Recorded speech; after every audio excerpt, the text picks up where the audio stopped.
ادب و عرفان کے افق پر کچھ شخصیات ایسی ہوتی ہیں جن کی خاموشی میں صدیوں کی روشنی چھپی ہوتی ہے. ان کی تحریریں محض الفاظ نہیں بلکہ ایک روحانی تجربہ، ایک فکری سرمایہ بن جاتی ہیں. آج وزڈم گیٹ وے فاؤنڈیشن کے لیے یہ اعزاز کی بات ہے کہ نوگاما سادات کے معزز فرزند، مایہ ناز شاعر، معلم اور شاعر اہل بیت جناب عباس راکھیم صاحب ہمارے ساتھ موجود ہیں. راکھیم صاحب کی شخصیت علم، ادب، تربیت اور عشق آل محمد کا حسین امتزاج ہے. ان کا نیا مجموعہ کلام الماس سخن محض شاعری نہیں بلکہ احساس، سچائی اور عقیدت کی ایک روشن کہانی ہے. ہم اس گفتگو کے ذریعے ان کے فکری سفر، شعری تجربات اور ان جذبات کی گہرائیوں تک جانا چاہتے ہیں جن سے ان کی شاعری نے جنم لیا.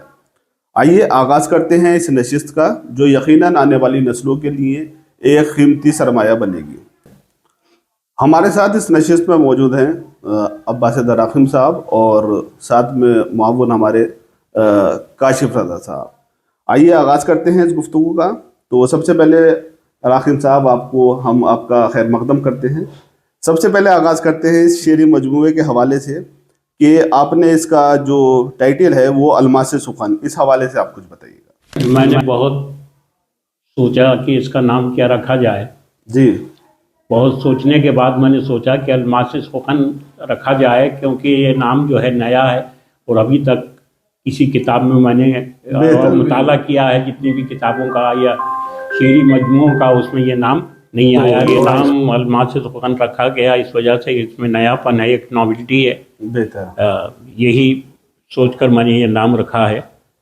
ویسے میرے ادبی سفر میں بہت کچھ زیادہ نہیں ہے، صرف ایک سرمایہ آخرت سمجھ کر میں نے شاعری کی ہے. بہت خوب، ماشاءاللہ. تو سر آپ کی طالب علمی کے سفر کے بارے میں کچھ بتائیں، کیسے رہا، کن کن درسگاہوں سے یہ سلسلہ رہا آپ کا؟ والد صاحب جو تھے ممبئی میں جاب کرتے تھے. اچھا. میں یہاں باب العلم میں سیکنڈ کلاس تک جو ہے وہ پڑھا. اس کے بعد ہمارا سفر جو تھا بمبئی کا ہوا اور وہاں پر اندھیری کے ایک موگرا پاڑا جگہ پر میں نے چوتھے تک تعلیم حاصل کی. پھر پانچویں میں پھر باب العلم آ گیا اور اس کے بعد جس کو اب ایسے میں انٹر کالج کہتے ہیں وہاں پر ایڈمیشن لیا. وہاں سے 8ویں کلاس پاس کرنے کے بعد کسان انٹر کالج بادشاہ پور، وہاں سے پھر علی گڑھ سفر ہوا، وہاں پی یو سی میں ایڈمیشن لے کر وہیں میں نے بی اے کے بعد وہیں سے بی ایڈ جو ہے وہ مکمل کیا. یہ آپ بتا سکتے ہیں کہ یہ رام کسان انٹر کالج اس وقت وہ کون سا سن تھا؟ وہ میں نے ہائی اسکول 74 میں کیا ہے. علی گڑھ پہنچنے کے بعد میں وہاں پر بہت کچھ سیکھا، وہاں کے آداب، وہاں کی تہذیب، وہاں کا ماحول جس میں وہ میری روح میں اب تک بسا ہوا ہے اور اسی میں سانسیں لیتا ہوں. وہیں پر جانے کے بعد میں نے شاعری ترک کر دی تھی.